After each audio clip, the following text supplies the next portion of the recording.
다시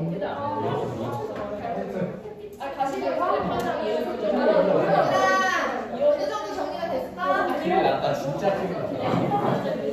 나는 1번도 안 했잖아. 이제 앞을 보고 정리소리 한번 해보도록 할게요. 어느 정도 정리가 됐을 것 같아요. 한번 정리해 보도록 합시다. 우선은 햇빛을 분광기로 관찰했을 때 스펙트럼이랑 방정만의 빛을 관찰했을 때 스펙트럼이 분명히 차이가 있었을 거야, 그렇지? 그 차이를 내가 설명해 보겠다. 손든 거지? 왜? 얘기해보자. 좋아. 쓴 대로 읽으면 되잖아. 얘들아, 그리고 내 수업은 항상 발표가 카운트인데 그게 나중에 적극적으로 발표하는 요소로 생기부에 들어갑니다. 네. 기회야. 햇빛을 분광기로 관찰했을 때는 가시광선의 파장이 연속적으로 나타나서 빨간색부터 보라색까지 색이 모두 보였고, 빨간색에서 보라색까지 모두 보였고, 방정만을 관찰했을 때는 선 형태로 방정만은 선 형태로 나타났고, 또 특정한 색깔만 특정 색깔의 색깔만 나타났다. 또 좋아. 특정 색깔만 나타난다를 조금 더 다르게 묘사하는 친구들 혹시 있어? 없어? 다른 친구들이 이렇게 표현을 하라고. 검은 바탕에 색깔 선 이렇게 표현을 하더라고. 맞아? 이렇게 나타났으니 너희가 중학교 때도 이 스펙트럼을 배우면 이런 이론을 배웠을 거야. 어떤 이론이냐면 연속 스펙트럼과 선 스펙트럼이라는 이론을 배웠을 거야. 태양과 백열, 아까 백열전구는 어땠어 얘들아? 연속이지. 태양이나 백열전구 같은 아이들은 연속 스펙트럼이 나타난다라고 배웠고, 그렇지? 빨간색부터 보라색까지 쭉 이어지는 모든 파장을 가진 빛이 나타날 것이고, 그렇지? 그 다음에 원소들의 스펙트럼, 그러니까 원소가 들어있는 방정만의 스펙트럼들은 이렇게 보니까 선으로, 검은 바탕에 선으로 나타났어, 그렇지? 이런 스펙트럼을 뭐라고 우리가 표현하냐면 선 스펙트럼이라고 표현하죠.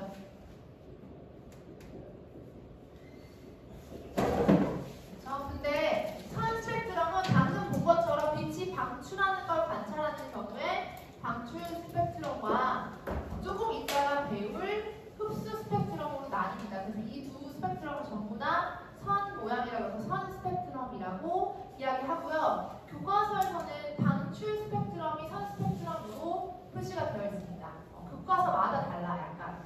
어떤 교과서는 선 스펙트럼에는 흡수와 방출이 포함돼라고 표현하는 데도 있고, 어떤 데는 흡수 스펙트럼과 선 스펙트럼으로 나뉜다라고 표현하는 데가 있어.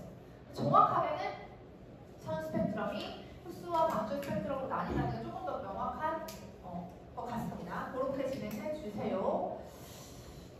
그러면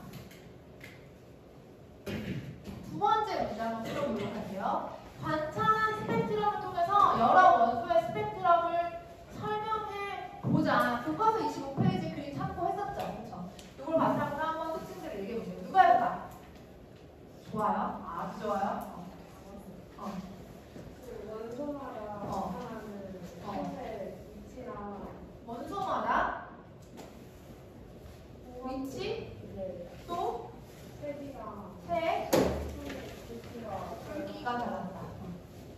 좋아. 어떻게 달랐는지 조금 더 묘사를 자세히 해볼까? 헬륨으로 봤을 때는 4개? 4개 정도 선이 보였어? 그리고 수소였을 때는 좀 더 많이 나고, 수소가 더 많이 나타났어? 두 번째 아르곤일 때는 아르곤은 쫙 멀리 퍼져 있고 많이 있었고, 책에서 나온 거랑 비슷하게 나뉘 얘들아 아까? 그렇게 쫙 나왔고, 그 다음에 그리고 수소일 때는 한 3개 정도 보였었는데 수소는? 그렇지. 수소는 그 한 3개 정도의 빛을 보였을 거고, 그래서 그 선의 위치가 어디에 나타나는지 어떤 색깔인지 근데 위치랑 색은 사실 동일한 말이거든. 그치? 그 파장이면 그 색깔이어야 되니까. 맞아? 그 다음에 굵기에 따라서 어떤 원소인지 확인을 할 수 있다. 그치? 그래서 각자 원소별로 스펙트럼이 다르게 나타난다, 다르게 나타난다. 다르게 나타난다. 그치? 만약에 너희가 아까 관찰할 때 또 이런 게 있었거든. 저 뒤에서 관찰하는 것보다는 이 앞에서 관찰하는 게 스펙트럼이 진했니 흐렸니? 진했을 거야, 그치? 그럼 만약에 여기에 빛이 많이 나는 경우와 조금 나는 경우가 있잖아. 어떤 게 더 선이 진하게 나타날까? 빛이 많이 난다는 것은 그 원소가 많다는 거겠지. 그러니까 시료의 양이 많으면 많을수록 선이 더 붉고 진하게 나타날 것이다라는 걸 예측 가능한 거겠지. 내가 중학교 때 이런 이론을 배웠어. 스펙트럼은 원소의 뭐와 뭐를 확인할 수 있다. 종류와 원소의 종류와 또는 물질의 종류와 양을 확인할 수 있다고 배웠어. 양도 확인할 수 있어. 성분도 확인할 수 있어. 이거 과학 현장에서 많이 쓰일까 얘들아? 안 쓰이지 않아요? 안 쓰일 것 같다. 되게 괜찮아. 되게 아주 좋아. 명확하지가 않아요. 불분명하잖아요. 명확하지 않고 불분명하니까 안 쓸 것이다. 어때? 쓸 것 같아. 지금 이 장치는 아까도 얘기했지만 10,000원 정도밖에 되지 않는 우리가 눈으로 볼 수 있는 빛의 가시광선을 관측하는 분광기 있지만 이거보다 훨씬 비싼 장비들이 8가지 한다고 했지. 그런 장비들은 연구소에서 아주 많이 씁니다. 우리 교수님 전공이 뭐라고 했어 아까? 스펙트로스코피 분광학이라고 했잖아. 내 전공도 분광학. 나도 스펙트로스코피 전공이거든. 오. 그래서 분석을 전공을 했었고 대학원 다닐 때 분석 조교 일도 했었어. 그래서 그 분석을 많이 했었는데 회사에 딱 화학회사에 다녔잖아. 화학회사에 딱 들어갔는데 조금 면접을 받던 그런 분 중에 이사님이 한 분이 오시더니 조용히 어떤 분이 이거 조용히 갖고 가서 분석 좀 해와봐 이러는 거야. 그리고 조그만한 물질인데 하얀 물질이었어. 이게 뭔데요? 이거 다른 나라 물질이야. 왜 하나 했을까요? 복제 뜰라고 카피 뜰라고. 근데 그런 게 되게 많이 비일비재해. 사실은 우리나라가 기초과학이 그렇게 탄탄하지가 않아가지고 외국에 좋은 물질이 있으면 분석을 해. 생각해봐. 어떤 물질이 있어. 그 물질을 스펙트로스코피로 분석을 하면 뭐와 뭘 알 수 있대? 종류와 양을 알 수 있대. 그러면 어떻게 잘 섞어가지고 만들 수 있을 것 같지 않니? 느낌상? 그렇지. 되게 많이 쓰는 기법이고요. 그리고 내가 일할 때 되게 많이 했던 것 중에 하나가 반도체 같은 거에 불량이 나면은 거기에 이제 먼지 같은 게 안 나거든. 그 먼지가 나 때문에 아니면 얘 때문에 아니면 확인하고 싶을 때, 따지고 싶을 때 이 먼지가 어떤 성분인지를 분석하는 경우가 되게 많았어. 파티클 분석이라고 하거든. 그런 거 되게 많이 했었어. 근데 아무튼 연구소에서 되게 많이 쓰이는데 자, 이런 사례가 있었어. 디스플레이와 반도체 재료는 우리나라에서 참 못 만들어요. 디스플레이와 반도체는 우리나라 먹고 사는 산업이잖아. 삼성이나 LG에서 막 열심히 만들어 하이닉스 내면서 만들어 파는 재료, 물질, 파는 뭐냐? 상품이잖아. 그 재료가 되는 건 우리나라가 많이 못 만들어. 특히 옛날엔 더 그랬어. 한 5년 전만 해도 어느 나라에서 잘 만들까? 일본과 싼 거는 중국이 잘 만들어. 근데 독일. 그리고 두 나라가 되게 잘 만들어. 이런 재료를. 그래서 일본이 한번 배짱으로 확 튕긴 사건이 있었어. 너희들이 유니클로를 입지 않게 된 이유야. 2019년에 반도체 디스플레이에 쓰인 핵심 소재를 한국에 팔지 않겠다. 화이트 리스트 목록에서 제외하겠다라고 하면서 난리가 나는 거였어. 기억나니? 이때 나라 망한다, 삼성 망한다 난리 났었어. 우리나라 더 이상 반도체 못 팔고 디스플레이 못 판다 이런 얘기가 나오고 난리가 났었거든. 지금 어때? 잘 살고 있지? 잘 살고 있지. 왜? 우리나라 한국 기업들이 뭐 했다고 했어? 국산화했다고 막 그랬잖아. 그때 정부가 한국에 있는 자기들 뭐 화학회사나 등등등 회사들의 작은 회사는 아니고 한국에 있는 화학회사들에 또는 중소기업에 이거 만들어달라고 요청하고 지원 빡빡하게 하고 막 그랬었거든. 근데 이미 한국에서는 뭐 하고 있다고 아까 얘기했지만 분석해서 카피하려고 준비를 하고 있는 경우들도 많았거든. 특허만 잘 피해서 어떻게 하려고. 국산화에 성공했다는 게 정말은 사실 아니야. 그치? 이런 재료에서만 쓰일까? 아니. 제약에서는. 봐봐. 타이레놀 같은 거 있지. 코로나 때 타이레놀 먹으세요 했는데 약국가로 타이레놀 구할 수 있었어 없었어? 못 구했어. 뭐 했어?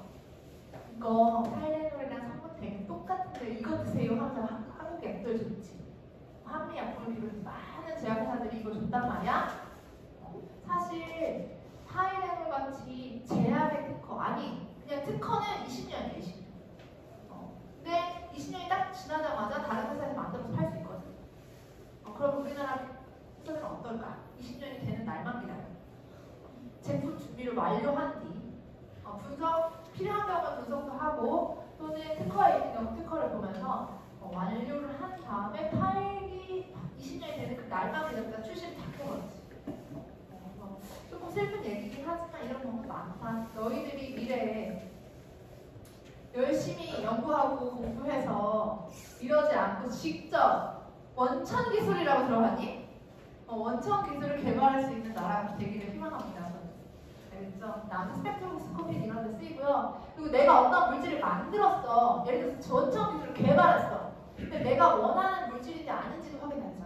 나는 요런 동그랗게 생긴 걸 원했는데 네모나게 생긴 게 만들어졌는지 동그랗게 생긴 게 만들어졌는지 확인해야 되잖아. 그치? 그럴 때도 사용합니다. 스펙트로스코피. 되게 많이 쓰이는 기법이에요.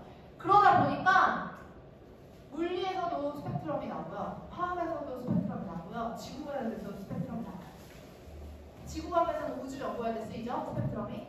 빛 관찰해서. 물리에서는 원자라든지 아니면 양자역학 할 때 나오죠. 그 다음에 화학에서는 성분 물질 분석. 보호의 원자모형 할 때도 스펙트럼이 나오거든.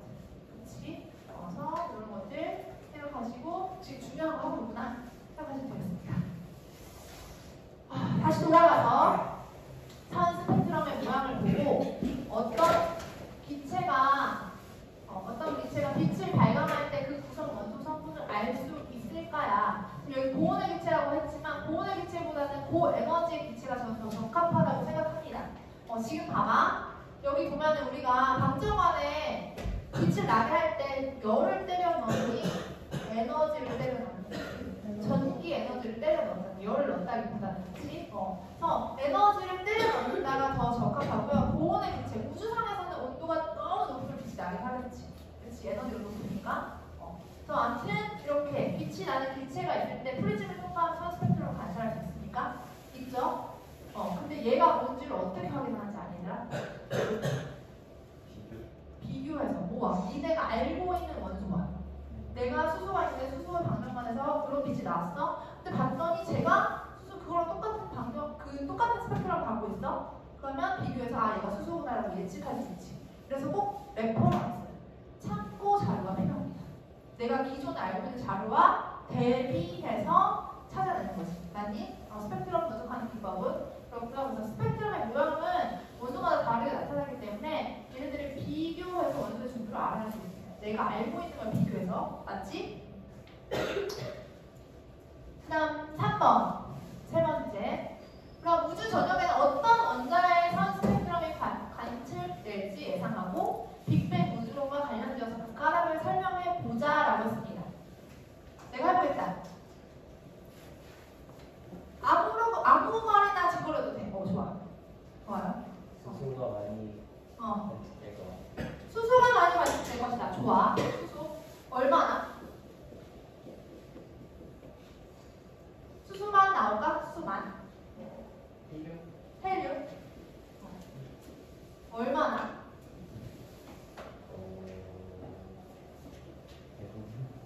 대부분 얘네가 대부분 몇 대 몇의 비율로 나올까?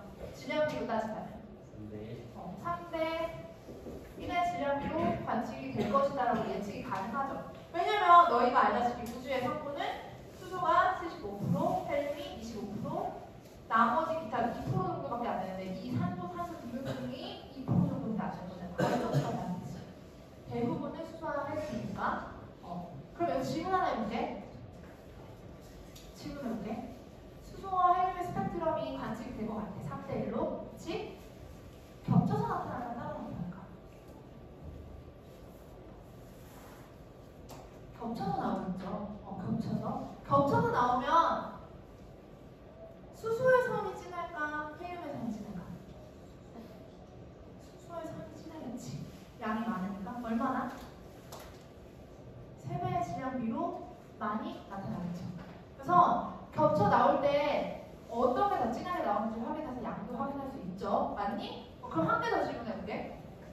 아니, 한 개 더가 아니라 이상하다는 생각이 들어요. 아까 얘기했지만 우주 공간에 수소 헬륨이 되게 많아. 맞지? 근데 걔네가 고에너지를 때려받아서 빛을 내고 있는 형태야? 아니면 그냥 우주에 존재하는 형태야? 어떻게 관측해? 어떻게 관측하는 거야?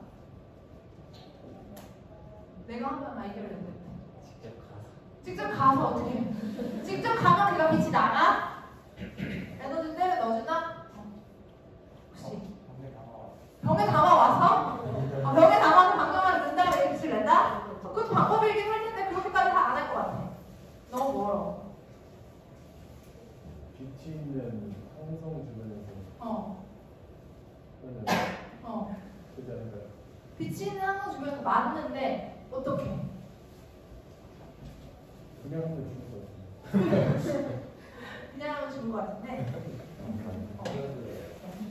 우주 공간에 수소와 헬륨이 있다고 해도 걔네가 고에너지를 때려받아서 빛을 내고 있는 형태가 아니기 때문에 다른 형태로 관측을 해야 될 거야. 그치? 맞아? 요거 한번 볼게 얘들아.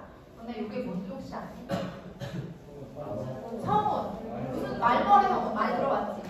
성운은 성분이 뭘까? 먼지. 그 먼지가 뭔데? 그 먼지는 뭘로 이루어져 있을 건데? 흙먼지라고 해야 되나? 아니 흙이 우주에 떠다닌다고?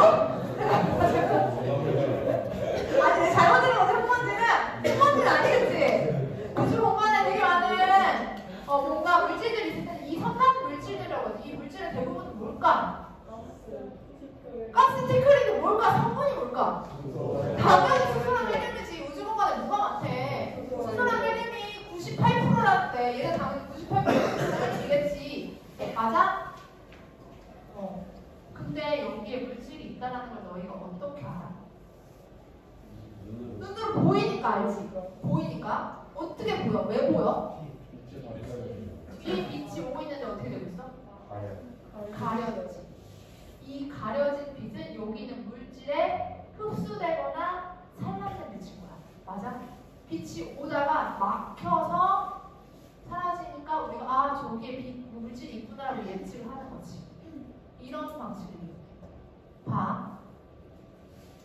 여기 별이 있어. 별은 알다시피 연속 스펙트럼, 빨간색부터 보라색까지 전부 다 나와. 맞니? 보고 있다가 여기에 가스 구름이 있는데 이 가스 구름과 에너지가 딱 맞아 떨어지는 애가 우연히 있었던 거야. 이게 빨간색. 그럼 이 에너지가 가스에 흡수가 쫙 돼버려. 그리고 나머지 빛만 쫙 나가. 그러면 이 빨간색이 어떻게 될까? 뻥 뚫려버려. 누구한테 흡수돼서? 이 가스에 흡수돼서. 연속된 빛이 오다가 이 가스와 맞아떨어지는 빛이 착착착착 흡수된 이 스펙트럼을 뭐라고 하냐면 우리는 흡수 스펙트럼이라고 부르고요. 그치? 아까처럼 발광 스펙트럼을 보는 게 아니라 흡수 스펙트럼을 관찰하면서 우리가 우주에 어떤 성분이 있는지를 확인하는 거예요. 한 번 더 보여줄게. 우리는 여기 있는 지구에서 관측을 한단 말이지. 저기 태양이 있어. 태양이 오다가 보면 많은 물질들, 선반 물질들이 있을 거고 그것과 별도로 이 태양의 주변에도 기체가 있을 거야. 너네가 알다시피 태양이 있다면 이 태양 주변에 채층이라고 해서 막 기체 있지. 맞아? 이걸 통과하면서도 여기 기체 기체의 구간을 통과 통과해야 되잖아. 그치? 그러면 그 구간을 통과하면서 사라지는 빛이 생겨. 맞아? 이 사라지는 빛의 성분을 분석하면 이게 뭔지도 알 수 있는 거지. 그게 누구와 일치했을까? 수소와 헬륨의, 내가 알고 있는 수소와 헬륨의 발광 스펙트럼, 그러니까 선 스펙트럼과 일치했기 때문에 걔가 그것구나라고 예측을 할 수 있는 거지. 그치?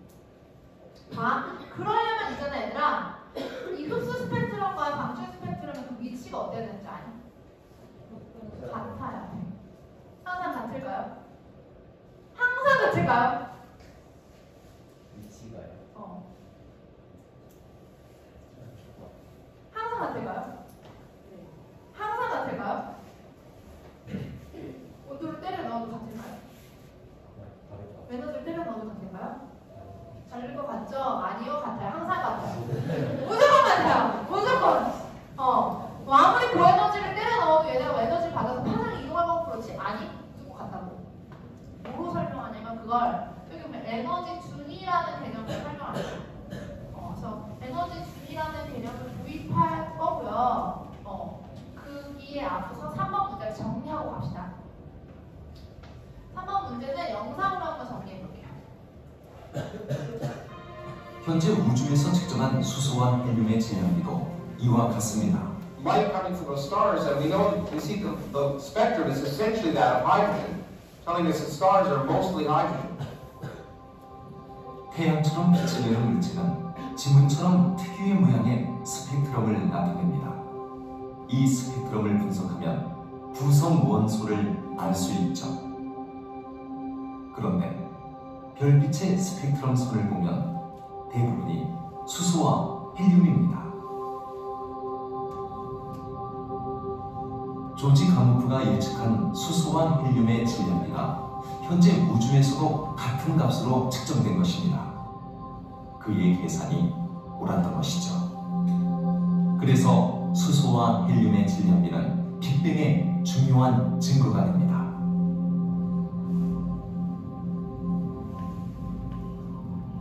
이런 과정을 통해 가모프가 주장한 빅뱅 이론은 우주 탄생의 비밀에 다가가는 중요한 이론으로 떠오릅니다. 네, 아까 처음에 얘기했던 가모프의 논문이 물질적 증거인 스펙트럼을 분석한 수소와 헬륨의 비율이 질량비가 3대1라는 물질적 증거를 획득하면서 과학으로 인정되기 시작하는 과정이라고 생각하시면 될 것 같습니다. 그렇죠? 그래서 우리는 빅뱅 우주론을 스펙트럼을 통해서 물질적 증거로 제시할 수 있다. 첫 번째, 두 번째 해결했고, 마지막으로 세 번째 에너지 준위로 스펙트럼을 설명할 수 있다는 마지막 과제를 해결해 나가야 되거든요. 이론 설명 이제 들어갈게요.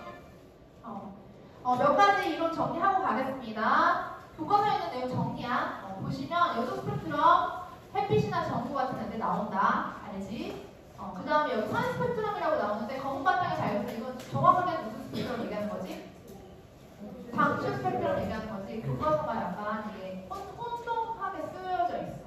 그 다음에 여기 가열된 빛의 구름에서 빛이 나고 그 빛이 스펙트럼을 나타난다고 표현하고 있는데, 여기 보면 고온의 빛의 가열된 빛의 구름이라고 하는데 특이성으로 그럴 수 있긴 합니다만은 정확하게는 고에너지의 빛이라고 하는 게 더 나을 것 같습니다. 그렇죠? 그 다음에 흡수 스펙트럼은 방금 얘기한 것처럼 연속 스펙트럼에서 검은 선이 나타나는 이 기체와 에너지가 딱 맞아 떨어지는 그 기체만큼이 그 파장만큼이 사라지는 이 스펙트럼을 흡수 스펙트럼이라고 하고, 광원과 관측자 사이에 기체 구름이 있어서 빛을 흡수하는 흡수 스펙트럼이 나타난다. 이건 우주상에서 그렇고요. 그렇죠? 그리고 우주상에서 아까 빛을 내는 기체에 대비 상대적으로 저온이라는 걸 표시하는 거고, 그냥 일반적인 물질을 이야기하자면 기체가 아니어도 고체여도 액체여도 상관은 없습니다. 진짜 스펙트로스코피로 간다면. 그렇죠? 온도도 뭐 굳이 저온 아니어도 상관은 없습니다.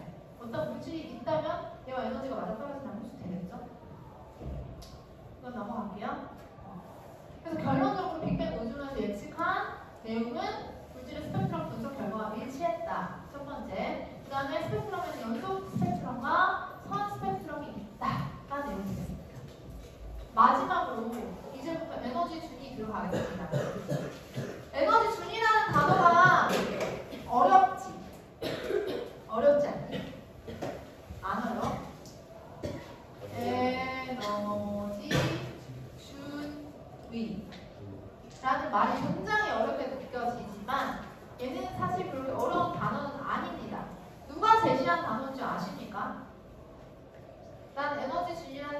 들어본 적이 있다.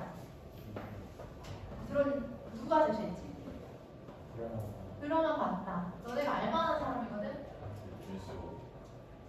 보어. 좋아. 닐스 보어. 와. 닐스 보어라고 얘기하는 사람은 너가 처음이었어. 와. 박수.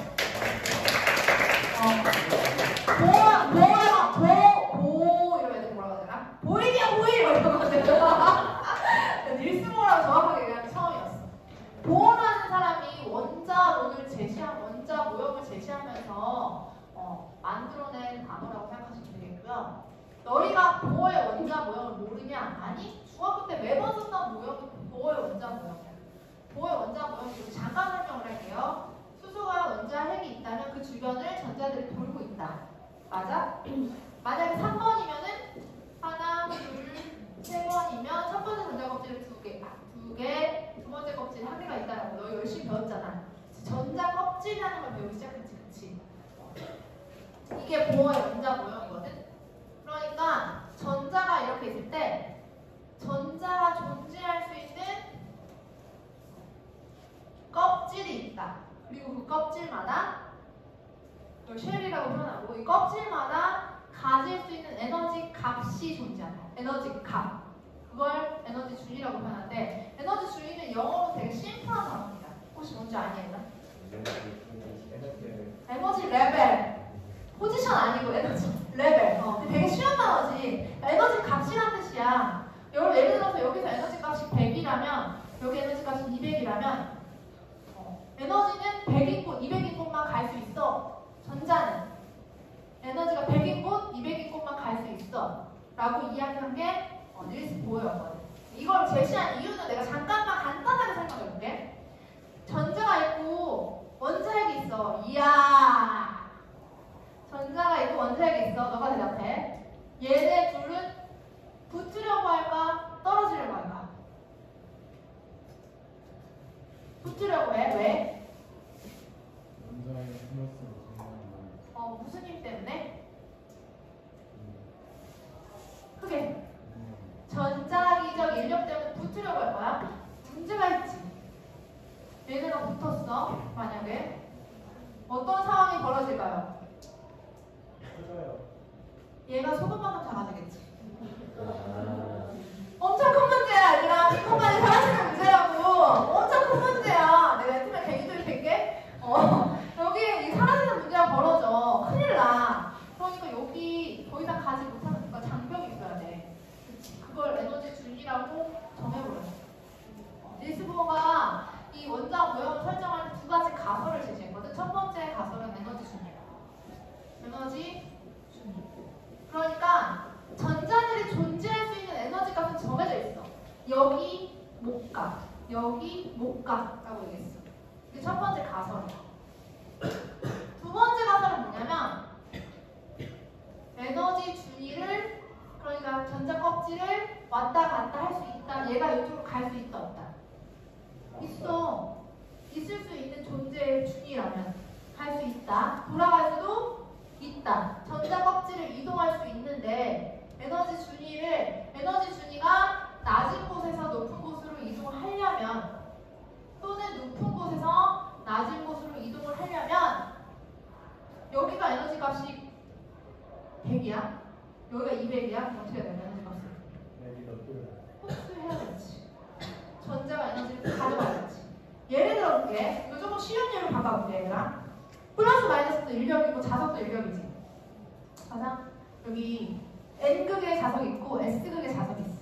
얘를 틱 넣으면 어떻게 되려요? 탁! 가서 붙으려고 하겠지. 내가 얘를 띄려고 하면 어떻게 해? 에너지를 줘서 촥촥촥촥촥 땡겨줘야 되겠지. 그치? 근데 내가 에너지를 탁 놓으면 어떻게 돼? 다시 돌아가겠지. 맞아? 봐봐. 얘네는 계속 붙으려고 해. 근데 최대한 막아놨어. 여기까지 못 가게. 근데 얘를 멀어지게 하려면 뭐가 필요할까? 에너지를 줘서 땡겨야 되잖아. 전자 입장에서는 에너지를 어떻게 한 거야? 받은 거지. 그럼 에너지를 흡수하는 상황이 벌어질 거고, 그치? 맞아? 얘가 원래 상태로 돌아가려면 에너지를 어떻게 할까?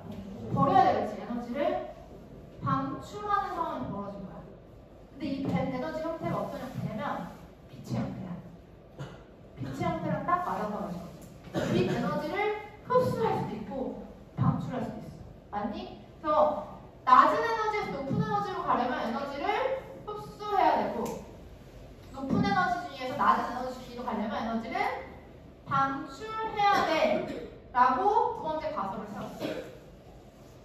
보어의 원자 모형의 끝이야. 이게 내용이 다야. 그치? 그럼 이거 한번 볼게. 정리해볼게. 물질마다 특징적인 스펙트럼이 나타나는 까닭은 에너지 준위 상태가 변할 때 빛을 내놓기 때문이다. 봐봐. 여기 있던 애가 돌아가. 그럼 우리 눈에는 어떻게 볼까? 밖에서 관찰하고 있어. 얘가 빛을 버렸어. 어때? 우리 보이잖아. 그치? 그럼 얘는 빛을 버린 걸 우리가 본 거지. 그치? 그 다음 아까 전에 기체들이 있었는데 뒤에서 빛이 오고 있었는데 내가 여기 있었는데 빛을 받아서 전자가 여기로 이동을 했어. 그럼 요거 빛만 어떻게 될까? 사라져 버리는 거지. 아까 빨간빛 사라진 것처럼. 그치? 그래서 스펙트럼이 나타나는 까닭은 원자의 파괴 전자가 에너지를 잃거나 얻어서 에너지 준위 상태가 변할 때 빛을 내놓거나 흡수하기 때문이다. 맞니? 그 다음에 에너지 준위라는 것은 그 전자들이 위치에 따른 에너지 값이야.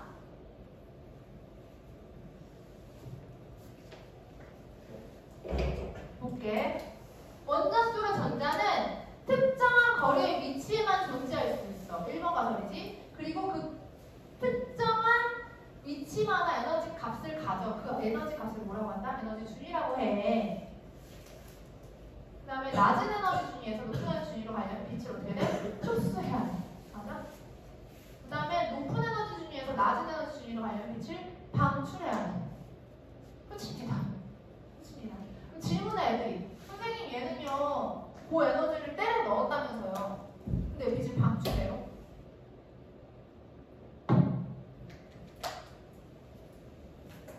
어떻게 얘기해볼 사람? 내가 해보겠다. 여기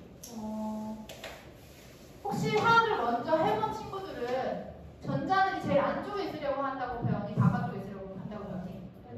제일 안쪽부터 채워나간다고 할 거야. 왜냐면 생각해봐. 전자기적 인력이 여기가 제일 안정할 거 아니야. 멀어지면 멀어질수록 힘을 줘야 되잖아. 그치? 근데 제일 안정해. 이 상태를 뭐라고 하냐면 바닥 상태라고 우리는 바닥. 제일 바닥에 있는 상태야. 지구에 예를 들어 지구에 두 명이 있어. 사람은 어디 있을 때 제일 안정해? 여기 있을 때. 사람이 여기 떠 있으면 불안정하지. 이게 안정해. 제일 안쪽에 있어. 맞아? 여기로 가려면 어떻게 해야 돼? 에너지를 받아야겠지. 에너지가 탁 다 쓰이는 순간 떨어지겠지. 맞아? 봐. 바닥 상태에 있었는데 에너지를 받아버렸어. 그래서 얘네가 점프 뛰었단 말이야. 그래서 거기 쓰려고 하면 원래 상태로 돌아가려고 하겠지. 고에너지를 받아서 미안해. 피 나가게.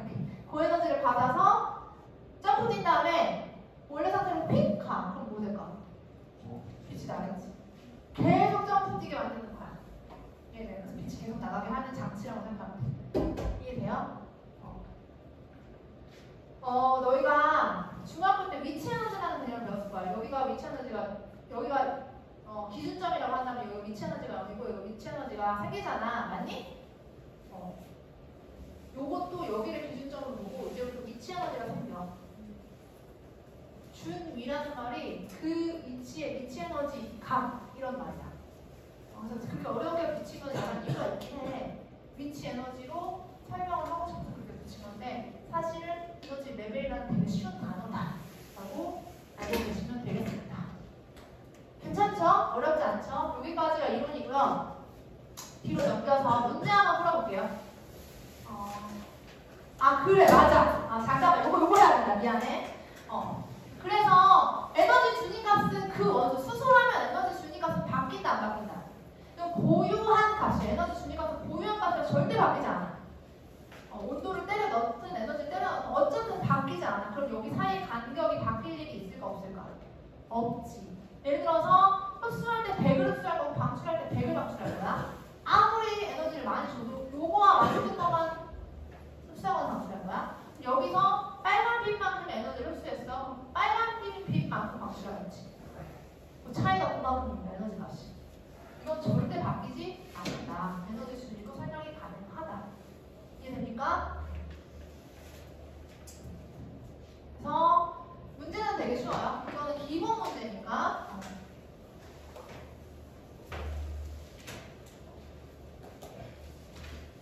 사이트는 지금 구글 클래스룸에 올라가 있거든. 혹시 구글 클래스룸 가입 아직 안 한 사람? 확인해볼까? 구글 클래스룸이 뭐야? 이런 거 아니야 지금? 9번 1학년 9번 구글 클래스룸의 사용자 한번 볼게요. 많이 안 했다. 다른 반은 다 했던데. 그만큼 이 친구들 지금 가입하시고요. 여기 들어가시면 수업 스펙트럼 정리지라고 지금 활동 정리지가 올라와 있거든요. 이거 그냥 가서 한 번씩 풀어보시면 됩니다. 지금 설명한 것도 다 들어있어. 이거 문제 한번 풀어볼게요. 문제만.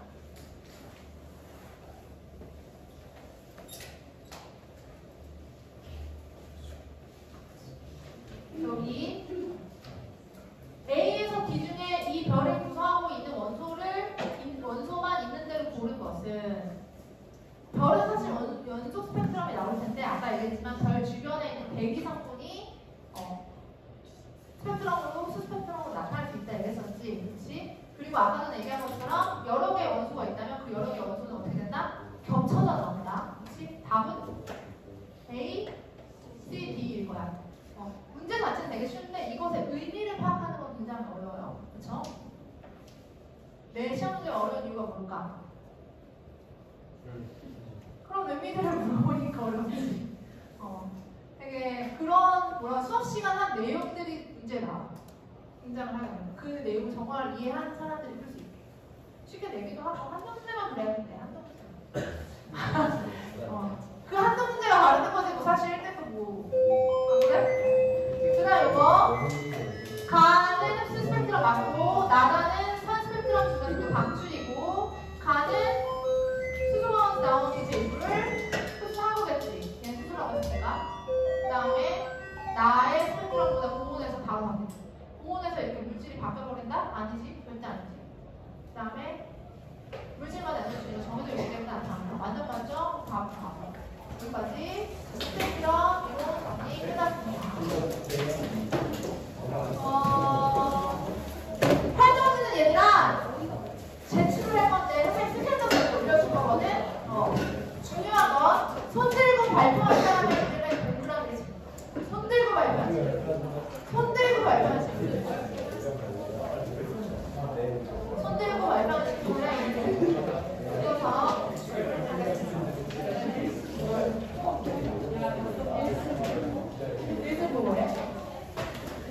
작년에는 내가 바탕실을 전담할 때는 5월 원자 모형을 바탕실에 했었거든. 근데 올해는 안 할 거야. 걱정하지 마. 맛있지? 진짜 제대로 배울 맛있지?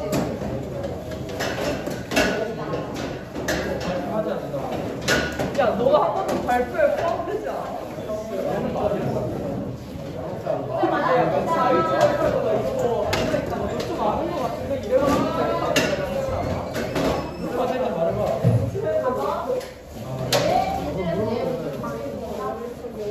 어제 오다가 뭐 해봤는데?